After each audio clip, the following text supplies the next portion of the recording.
Greetings again. My name is Carl Hobert. I'm the faculty director of the Global Literacy Institute at Boston University, and I welcome you back to the second film about getting students started with icebreaker and team building exercises before they start to simulate a conflict resolution exercise. My contact information is hobertc@bu.edu. Please feel free to email me if you have any questions or would like more information. The first thing I teach students, you've got 2 ears and 1 mouth. It is very important to very often listen twice as much as you think.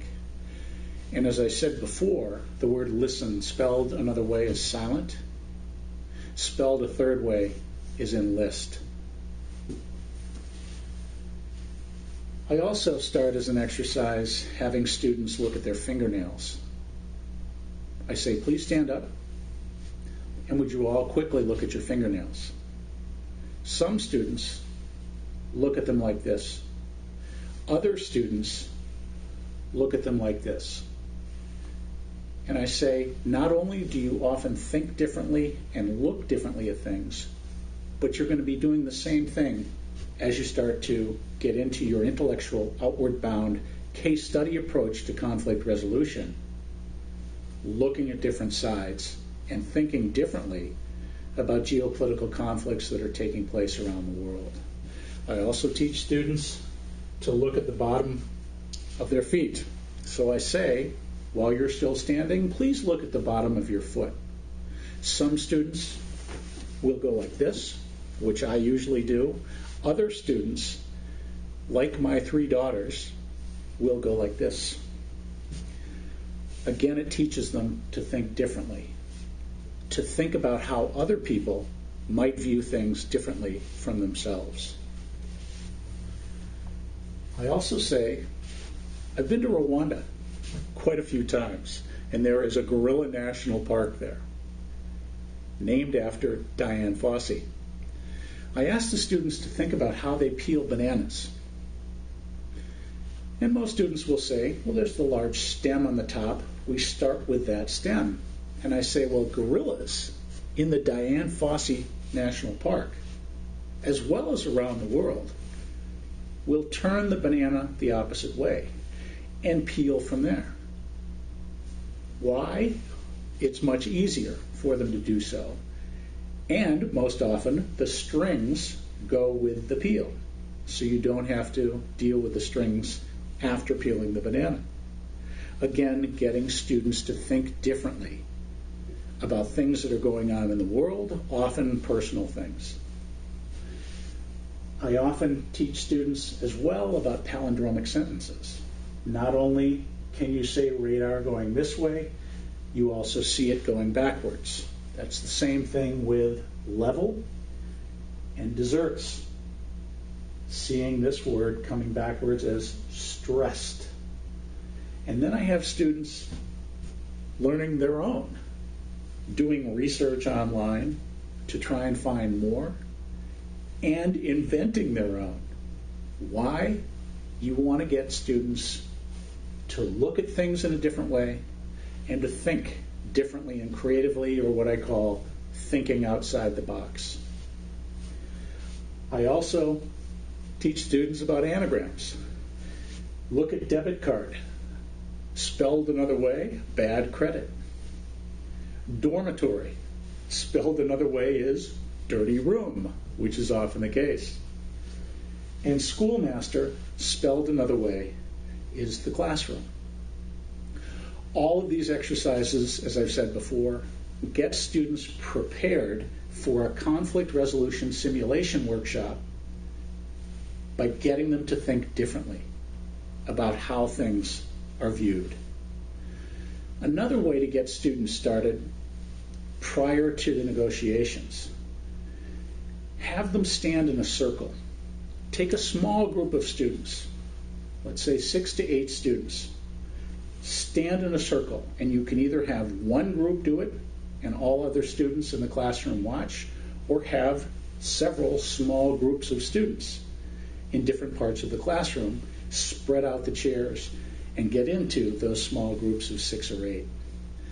Then you have the students reach out a right hand to shake someone's hand across the circle, continuing to shake it and not letting go.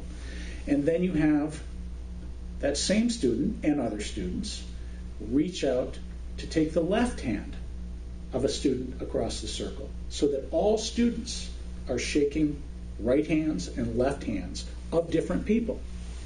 And then you say to all those groups in the classroom, or just one group, now, you've got quite a knot in the middle of your circle or your circles.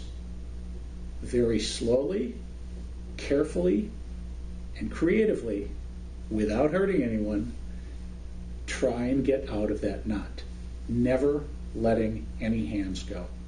And it's interesting to see how students with leadership capabilities start to coach other students in the circles, to tell them how to step over an arm or to move slightly and gradually this way or that way. It's a wonderful exercise in getting students to work as members of a team or teams prior to getting into small groups to negotiate from many different sides. Similar to favorite ice cream flavor, favorite food, favorite movie, and beyond, this is a way to get students who will very soon be playing different sides in the geopolitical conflict to come together and work together effectively. In addition to the circle exercise of shaking hands, you can also have the circled students turn so that their left shoulders are going toward or pointing toward the middle of the circle. So you've got students looking at the backs of all the other students in front of them. And then you say, keep it a perfect circle shape and move toward the middle of the circle so that there isn't a lot of space between students across the circle or in the front or in the back. And then you say to the students, what do you lose when you stand up from a chair? And most students can't quite figure the answer out. So you say, you lose your lap when you stand up from a chair. And many students you see have the epiphany, that's true.